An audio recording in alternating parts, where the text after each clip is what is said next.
6 मार्च 2024 लद्दाख की कड़कती ठंड में सोनम वांगचुक आमरण अनशन को शुरू कर देते हैं। Today on the 6th of March, I will be sitting on fast unto death.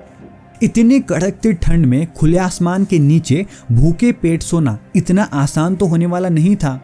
उनके इस मिशन में और कई सारे लोग भी जुड़ जाते हैं, उनको सपोर्ट करते हैं।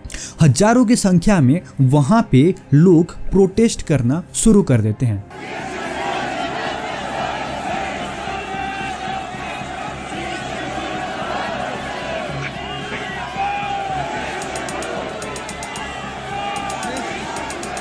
सोनम वांगचुक ये वही इंसान है जिससे इंस्पायर होकर 3 इडियट्स जो मूवी थी वो बनाई गई थी। ये वही इंसान है जिसका किरदार इस मूवी में आमिर खान ने निभाया था। किसी महापुरुष ने कहा है कि कामयाब होने के लिए नहीं, काबिल होने के लिए पढ़ो। सक्सेस के पीछे मत भागो, एक्सेलेंस का पीछा करो। सक्सेस झक मार के तुम्हारे पीछे आएगी। किस महापुरुष ने कहा है? बाबा रणछोड़दास। उन्होंने कई सारे अच्छे इनोवेशंस भी किया है, जैसे आइस स्तूपा हो गया, सोलर हीटेड टेंट, लाइफाई। इसके अलावा और भी कई सारे इनोवेशंस उन्होंने किया है। सोनम वांगचुक ने ये जो फास्ट है इसको क्लाइमेट फास्ट कहा है। This is the 10th day of our climate fast. Under the open skies, the temperatures this morning was -15 degrees with wind chill effect. 21 दिनों तक अनशन रखने के बाद मार्च 26 को वो इस अनशन को खत्म कर देते हैं। आज मेरा 21वां दिन का अनशन खत्म हो रहा है और आज एक महत्वपूर्ण दिन है। आज मेरे पहले चरण का अंत है। लेकिन उन्होंने कहा है कि ये फास्टिंग की अंत नहीं है, वो फिर से इस फास्टिंग को दोबारा शुरू करेंगे। ये अनशन अभी खत्म नहीं होगा।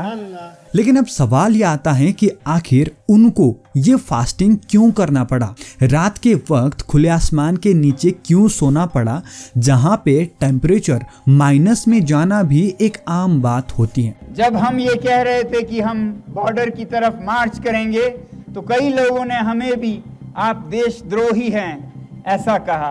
हम आह भी भर लें तो हो जाते हैं बदनाम, वो कत्ल भी करें तो चर्चा नहीं होता। लद्दाख के साथ अन्याय हुआ, 4000 स्क्वायर किलोमीटर चीनियों को सौंप दे, चर्चा नहीं होती। जेल बरोदा आंदोलन के लिए मैं कहूँगा तैयार रखें अपने जेलों को खाली साफ करके। हम आ रहे हैं। अपना हक मांगना सीखो, अपना हक लेना सीखो।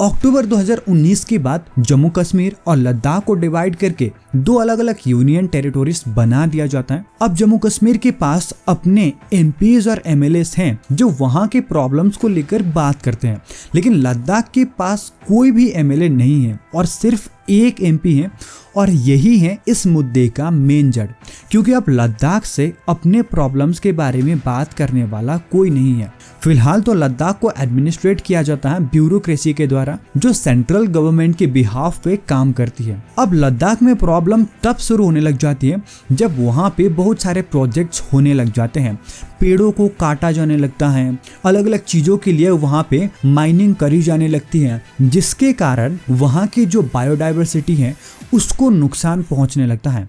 जैसे आप लोगों को पता होगा कि छत्तीसगढ़ के हसदेव फॉरेस्ट में भी हजारों की संख्या में पेड़ों को काटा गया माइनिंग के चलते।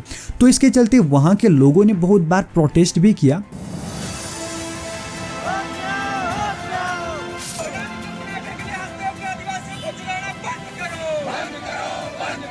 अब लद्दाख में भी ठीक वैसा ही कुछ हो रहा था, लेकिन अब इसको रोकने वाला कोई नहीं है। वहाँ के लोगों का जो कल्चर एंड ट्रेडिशन है वो खतरे में आ जाती है, वहाँ की जो नेचुरल ब्यूटी है वो खतरे में आ जाती है, क्योंकि उन लोगों के पास, जो लद्दाख के लोग हैं, उनके पास सेल्फ गवर्नेंस की पावर नहीं है, जिसकी मदद से वो लोग खुद के लिए एक लॉ बनाकर अपने जो एरिया है उसको प्रोटेक्ट कर सकते थे।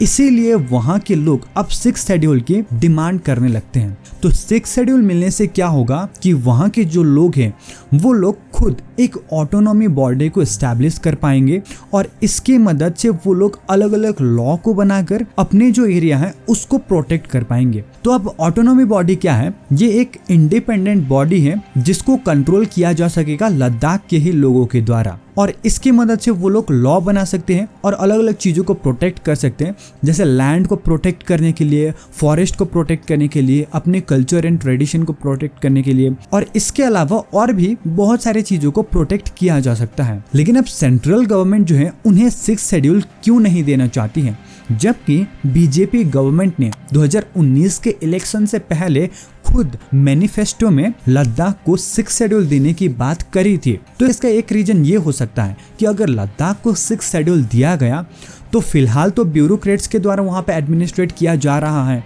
लद्दाख में, जो काम करती है on the behalf of central government. तो वो जो पावर है वो उनके हाथों से हट जाएगा और लद्दाख के पास जो ऑटोनॉमी बॉडी है उसके पास वो पावर आएगी। तो इसका सिंपल सा मतलब ये हुआ कि 6 शेड्यूल देने के बाद सेंट्रल गवर्नमेंट के पास जो पावर थी जिसकी मदद से वो लद्दाख को कंट्रोल कर रही थी, वो पावर उनके हाथों से चला जाएगा और ऑटोनॉमी बॉडी के पास आएगा जो लद्दाख को फिर बाद में चलाएगी, और वो लोग यानी सेंट्रल गवर्नमेंट लद्दाख के ऊपर कंट्रोल नहीं कर पाएगी। तो यही एक रीजन हो सकती है जिसके कारण सेंट्रल गवर्नमेंट लद्दाख को 6 शेड्यूल नहीं देना चाहती। और लद्दाख के लोगों का डिमांड ये है कि उन लोगों को 6 शेड्यूल चाहिए क्योंकि वो लोग इसके मदद से अपने जो एरिया है उसको प्रोटेक्ट कर सकते हैं, और इसी के चलते फिलहाल वहाँ के लोग इतने जमकर प्रोटेस्ट कर रहे हैं। आई होप कि इस वीडियो की मदद से ये जो मुद्दा है इसके बारे में आपको समझ आ गया होगा। Thanks for watching the video.